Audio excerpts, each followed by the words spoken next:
भगवान राम पूजो, ज्ञानामृत का मंगलमय प्रसाद सेवन करा चुके हैं। वही मंगलमय प्रसाद भगवान लक्ष्मी नारायण देव की अपार कृपा से हम सबों को प्राप्त होता आ रहा है और आगे भी श्री हरि देने की कृपा कर रहे हैं। पूर्व का प्रसंग है, मौन के ऊपर प्रसंग चल रहा है। जो गुरुदेव ने राम भगवान के प्रति कहा, राम जी, इस संसार का सार आत्म स्वरूप के अलावा और कुछ भी नहीं। जैसे स्वप्ने वाले सारे संसार का सार जागृत के अलावा कुछ निकला हो। जितने भी लहरें झाग चक्र बुदबुदे हैं, उन सबों का यदि सार देखा जाए तो सवाए पानी के और कुछ नहीं। कई तरह के रूप नामों की रिमझिम लगाए सोने के जेवर बैठे हुए हैं, पर उनमें सार देखा जाए तो सवाए सोने के और कुछ नहीं। इसी तरह सारे ब्रह्मांड का यदि विवेक पूर्वक देखा जाए तो सार एक, वास्तव में जो वाणी का विषय नहीं, परंतु बिना किसी तरह समझाए फिर बात भी नहीं बनती न। जैसे रस गूंगे के वाणी का विषय नहीं तो भी अंग मरोड़ मरोड़ के कुछ लखाता है। इसी तरह सारे ब्रह्मांड का, सारे त्रिलोकी, हम तुम हम ये वो जड़ चैतन्य जो जहाँ कुछ भी, सबका सार यदि देखा जाए तो एक आत्म तत्व के न भूतो न भविष्यति, न था न है और न हो।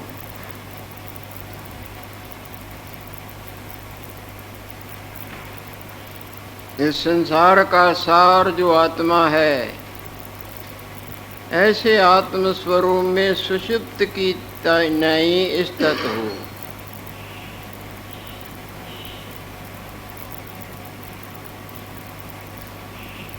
जैसे गाढ़ निद्रा वाला अपने आप में वास्तव में विश्रांतिवान होता है, उसका मनन मानो बेजान सा हो चुका है।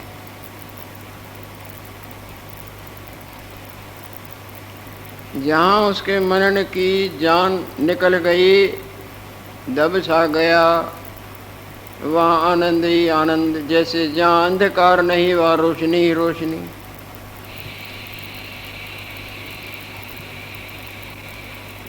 ऐसे आत्म स्वरूप में, ऐसे वास्तव स्वरूप में अंतरंग सुषुप्ति की तरह स्थित हो।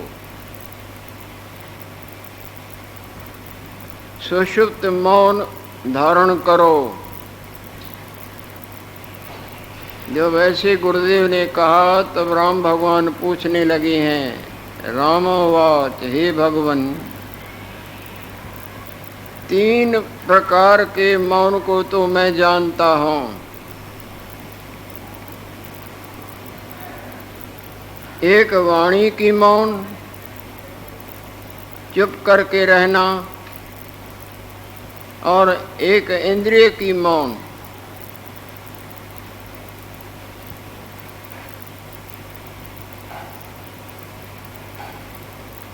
जिसको कष्ट मौन भी कहते हैं, जो हठ करके इंद्रियों को वश करना।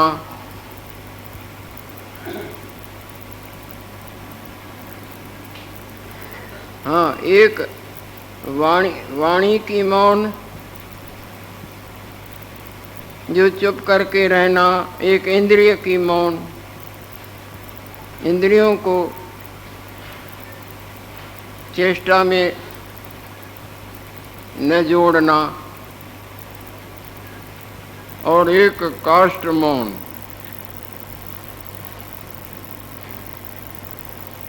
जैसे काष्ठ की तरह बिल्कुल तना पड़े रहना या बैठे रहना। जो हठ करके इंद्रियों को वश करना। हे गुरुदेव, इन तीनों मौनों को तो मैं जानता हूं, परंतु आपने जो ये चौथी सुषुप्त मौन कही वो क्या है?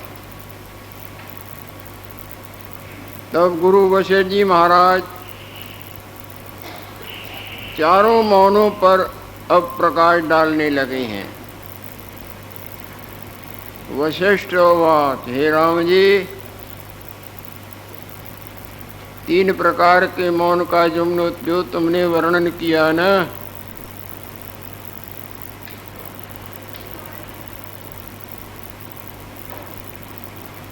ये तो कष्टदायक मौन है और ये तपस्वी लोगों की हैं।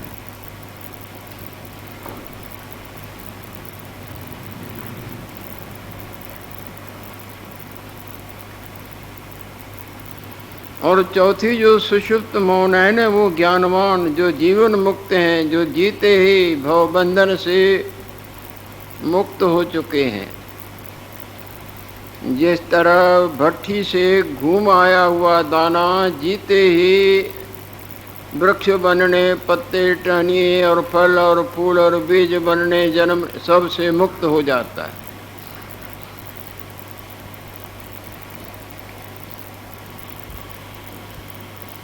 तीन मौन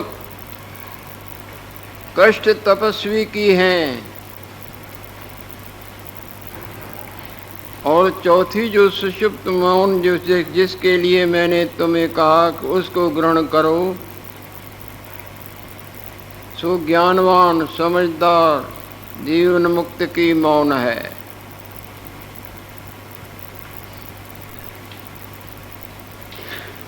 और जो तीनों प्रकार की मौन वर्णन की, जिनको अभी वास्तवताई का बोध नहीं हुआ है, जो अज्ञानी हैं, उन अज्ञानी तपस्वियों की फिर मैं तुमको सुनाता हूँ।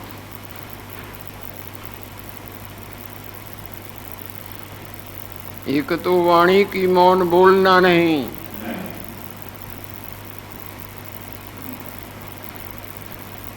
और एक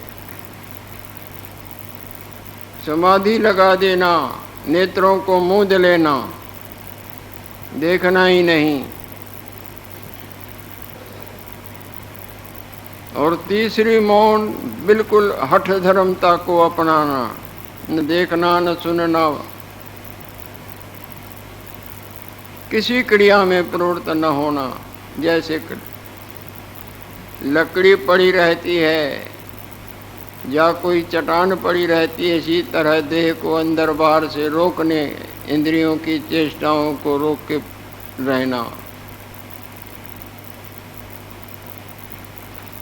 एक हठ कर स्थित होना, इंद्रियां और मन को स्थिर करना जबरदस्ती।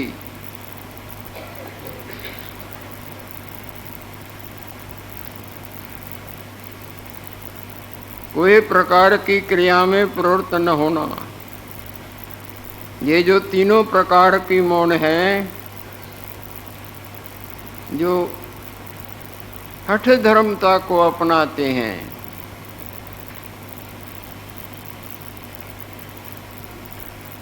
जैसे हम खड़े रहेंगे, चाहे अंदर पीड़ा भी होवे, परंतु खड़े रहने को नहीं छोड़ना।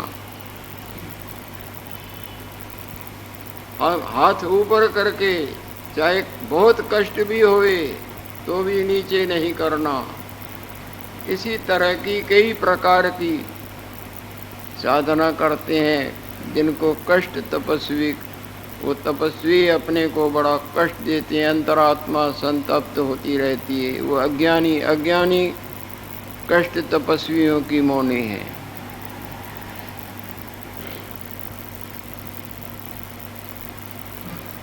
यह तीनों मौन कष्ट तपस्वी की हैं।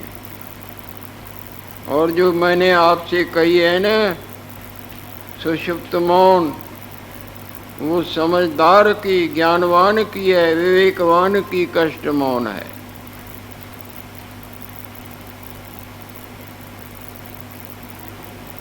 सुनो, सुषुप्त मौन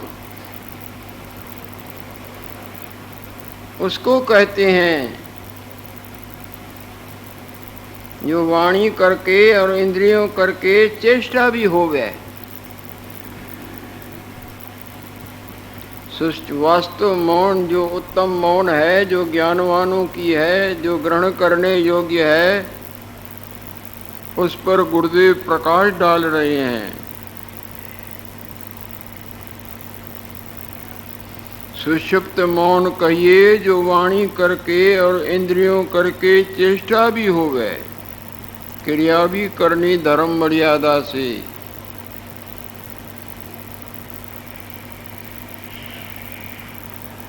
और अंतरंग आत्म स्वरूप से विचलित न होना, अंदर अपने आत्म स्वरूप में विश्रांतिवान रहना।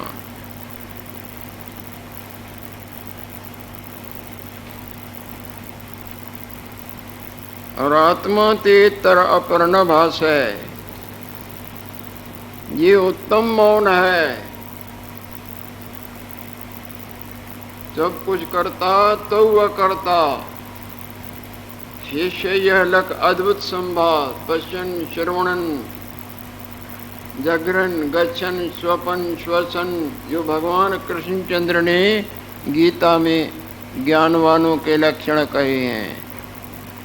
वो धर्म मर्यादा से जो पाठ है, उन क्रियाओं में प्रवृत्त होते हुए भी उनसे अंतरंग ऐसे उठे रहते हैं जिस तरह पानी में रहते भी कमल पानी से ऊपर उठा रहता है।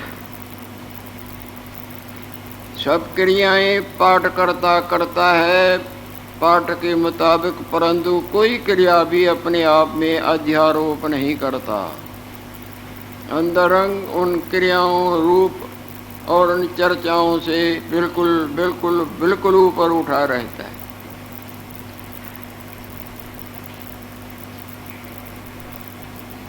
सुषुप्त मौन कहिए जो वाणी करके और इंद्रियों करके चेष्टा भी हो गए, और आत्मा ते तरह पर न भास है, यह उत्तम मौन है।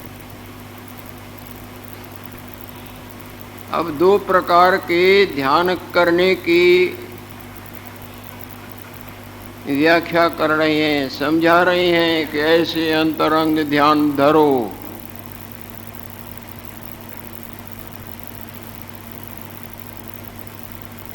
अथवा ऐसे होवे कि न मैं हूं न जगत है। वास्तवता भी ऐसी है। पहले आप कहाँ थे और आपको जो दिखता है वो कहाँ दिखता था, और कुछ ही दिनों के बाद आप कहाँ और हम और तुम और हम कहाँ।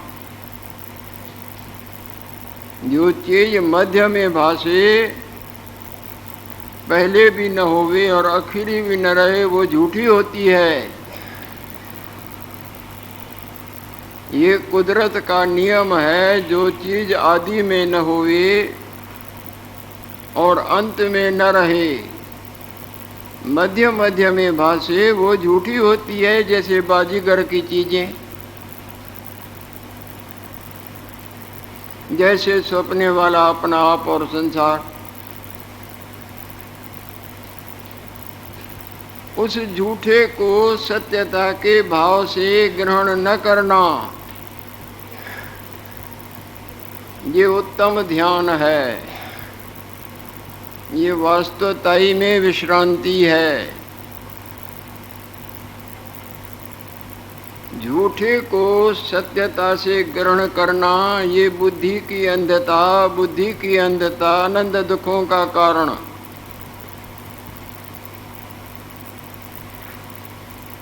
जैसे झूठी रोल्ड गोल्ड को लेते हैं, अपना सोना गवा देते हैं, तो उनको रोना ही पड़ता है ना।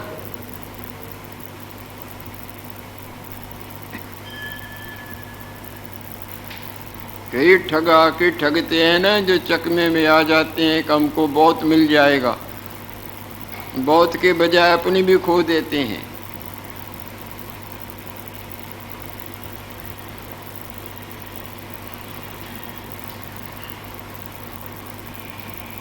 अथवा ऐसे हुए कि न मैं हूं न जगत है, अंतरंग ऐसे निश्चय में स्थित रहना, बहिरंग पाठ को करते रहना। पाठ करता जानता है न कि न मैं वास्तव में हूं, न ये जिन जिन से मेरी चेष्टाएं होती हैं ये हैं।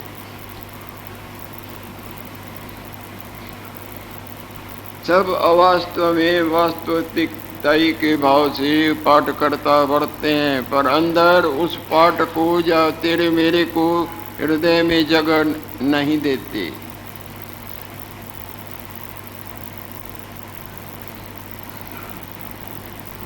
न मैं हूं न जगत है, ऐसे निश्चय के स्थित होना।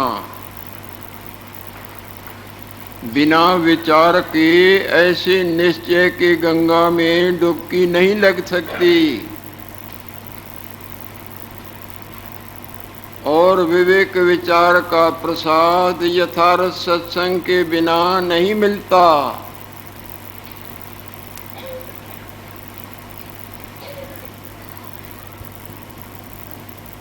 हे राम जी, यह महा उत्तम मौन है।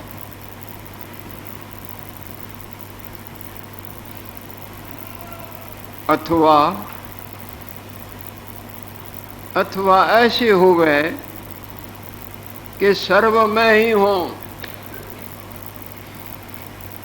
जगा हुआ देखता है ना, सब मैं ही था। स्वप्ने वाला नहीं मानेगा, पर जगा तो कहेगा न कि स्वप्न मैं ही मैं, अपनापन ही अपना, कुछ था ही नहीं। ये जागृति यथार्थ सत्संग के कृपा का फल है।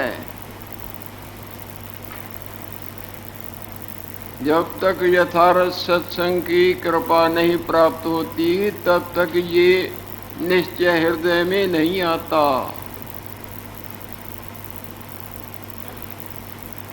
दो प्रकार का ध्यान बताया कि न मैं हूं न जगत है, ऐसे निश्चय विखे स्थित होना, यह महाउत्तम मौन है।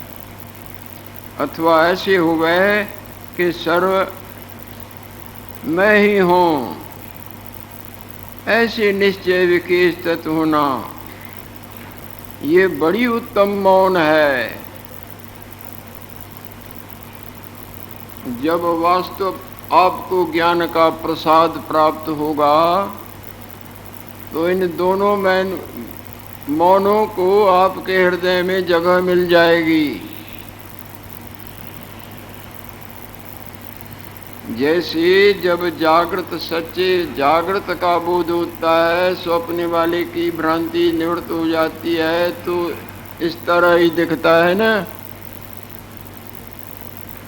न मैं था वो, न वो सब थे, अथवा सब मेरा ही अपना आप है और कुछ भी नहीं।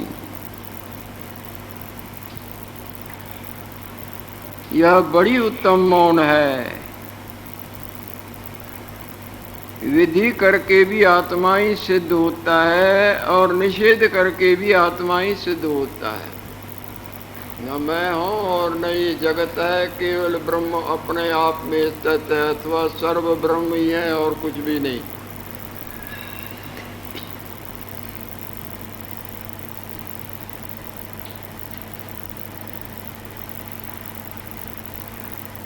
तिस आत्मा विखे स्थित होना, यह बड़ी मौन है। ऐसे अपने वास्तव स्वरूप में स्थित होना, ये राम जी, ये सर्वोपरि उत्तम और बड़ी से बड़ी मौन है।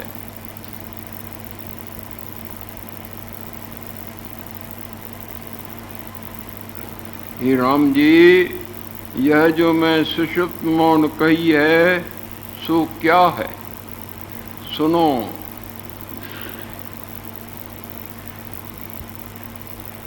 संसार जो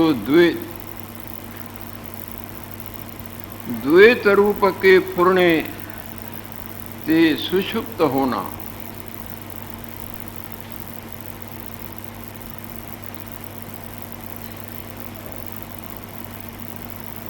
संसार द्वैत रूप के फुरने ते सुषुप्त होना,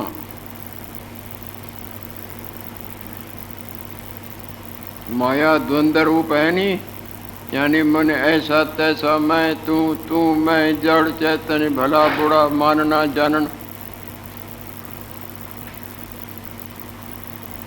संसार द्वैत रूप के फुरने ते सुषुप्त होना, जैसे गाढ़ निद्रा में सुषुप्त हो जाते हैं।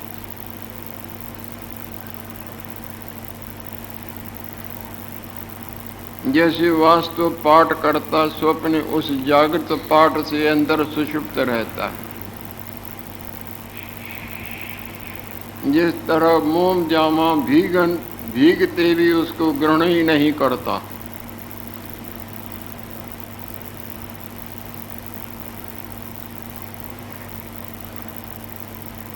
संसार द्वैत रूप के फुरने ते सुषुप्त होना और अपने आप में जागते रहना, आत्मा विखे जागना, इसी को सुषुप्त मौन कहते हैं।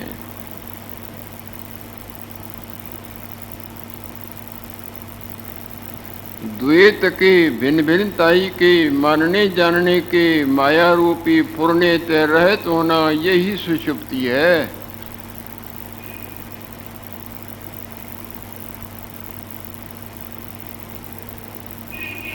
और आत्मा विखे जागना, यही तेरे ताई कहा है।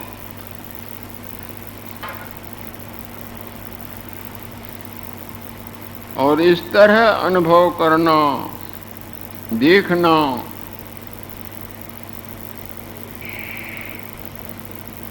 न मेरे विखी जगत है, न स्वप्न है और न सुषुप्ति है।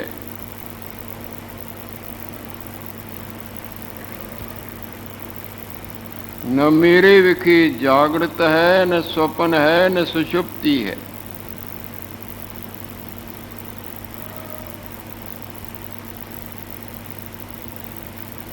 ऐसे निश्चय में स्थित होना,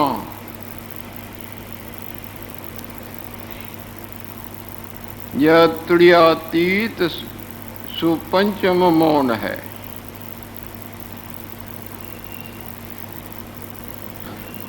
पांचवें मौन का गुरुदेव वर्णन करते हैं।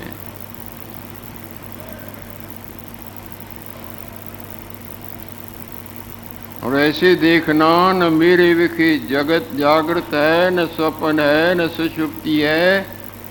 इस निश्चय विखे स्थित होना, यह तुर्यातीत सुपंचम मौन है। ऐसा जो तुर्यातीत पद है,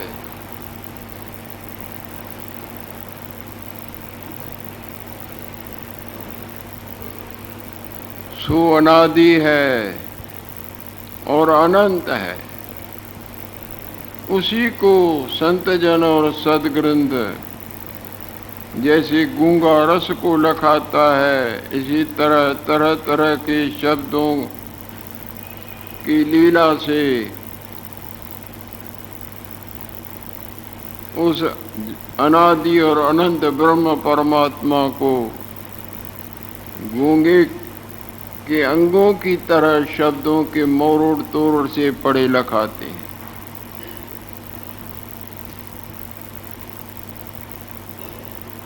ऐसा जो तुर्यातीत पद है, सो अनादि है, उसकी न आद है और न अंत है।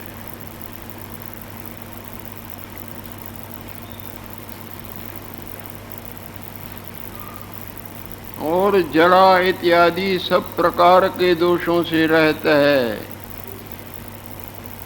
परम शुद्ध है। कोई कल्पना, कोई मानने की माया जिसमें नहीं।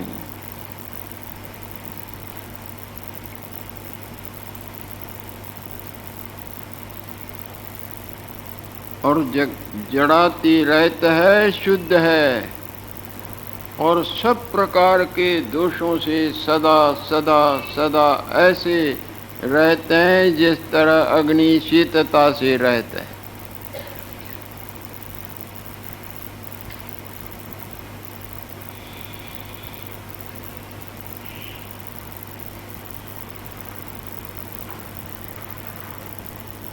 ये राम जी, यह ऐसे निश्चय में स्थित होना यह उत्तम मौन है।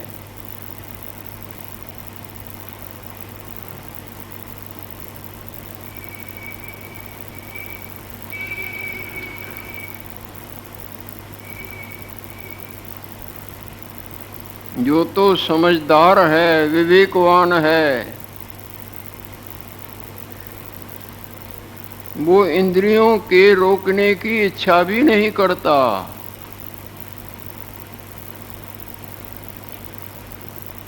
और इंद्रियों की भोगों में प्रवृत्ति की इच्छा भी नहीं करता।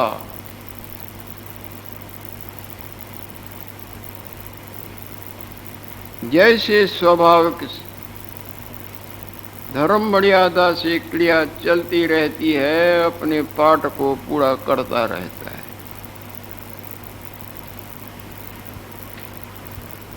वास्तव में विवेकवान की इंद्रिय सुखों में रस बुद्धि निवृत्त हो जाती है।